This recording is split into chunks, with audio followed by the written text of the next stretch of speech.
So sa naging panayam nga po mga idol ni Jake Paul, nilampaso nito ng batiko si Mayweather Jr. Aniya mga idol, ang arte naman daw ni Floyd para sa laban ng ating pambansang kamao Manny Pacquiao. Hindi na lang daw kasi nito nilabanan si Pacman ng diretsahan. Marami pa daw ito kwento at partida, kung saan ang tinutukoy nga dito na partida ni Jake Paul ang naging kondisyonis dati ni Floyd sa naging exhibition fight nito kontra sa kanyang utol na si Logan, kung saan kay Floyd pala nanggaling lahat ng desisyon kung ano ang gloves na susuotin ni Jake Paul. Well, talagang merong punto dito si Jake Paul mga idol, kaya hindi na talaga tayo magugulat mga boss kapag nagbigay ng kondisyones si Floyd kay Pacman pagdating sa gloves ng Pinoy. Kung dati mga idol, pinayagan ni Floyd si Pacman na gumamit ng kanyang signature na gloves na Cleto Reyes, pero ngayon mga boss, duda talaga tayo kung papayag si Floyd dito na sumuot si Pacman ng Cleto Reyes, lalo pa meron ng edad si Floyd. Hindi na ito kagaya ng dati mga boss na kaya pa nito sumalo na malakas na suntok galing kay Pacman sa bakbakan. Ito talagang sinasabi natin mga idol na lahat na pwede ma-advantage ni Floyd kay Pacman,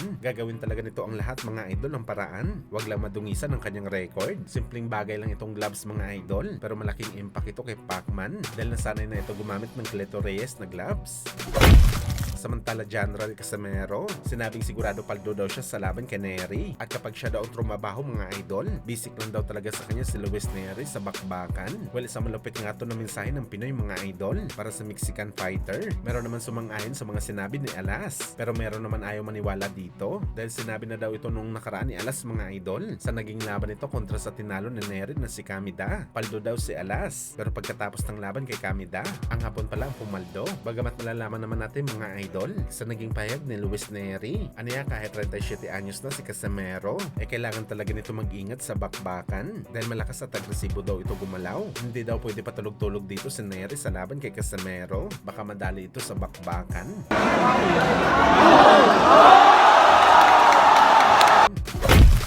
Samantala speaking kay Floyd mga idol, sa naging panayam naman po ng ating pambansang kamao Manny Pacquiao sa Daring Insider kasama si Max Kellerman, prangka po na sinabi ni Boss Manny mga idol na literal daw talaga takot sa kanya si Mayweather na matalo sa bakbakan, dahil kung hindi daw mga idol takot si Floyd, hindi daw ito magre-reklamo o gagawin ng bagay na hindi matuloy ang bakbakan nila. Hindi naman daw kasi pipitsugin ang laban nila ni Floyd para baliwalain niya lang ng ganito. Sa laban niya daw kay Pacman, kikita daw si Floyd na malaking pera, mas malaki pa daw sa kinita ni Floyd sa loob ng huling 5 taon nito sa kanyang buhay, at wala daw ibang rason mga boss kundi takot talaga ito matalo. Dagdag pa ni Pacman, sakaling mabigo daw si Floyd, natuparin ang pinagkasunduan nila sa kontrata ni Pacman at ayaw talaga nito lumaban. Ngayon pa lang sinasabi na ni Boss Manny na harap daw talaga si Floyd sa seryosong consequences. Wala naman daw hiningi si Pacman na malaki kay Floyd, kundi ang maglaban lang sila sa real fight, na kung tutuusin pumayag na daw si Floyd sa bakbakan na to.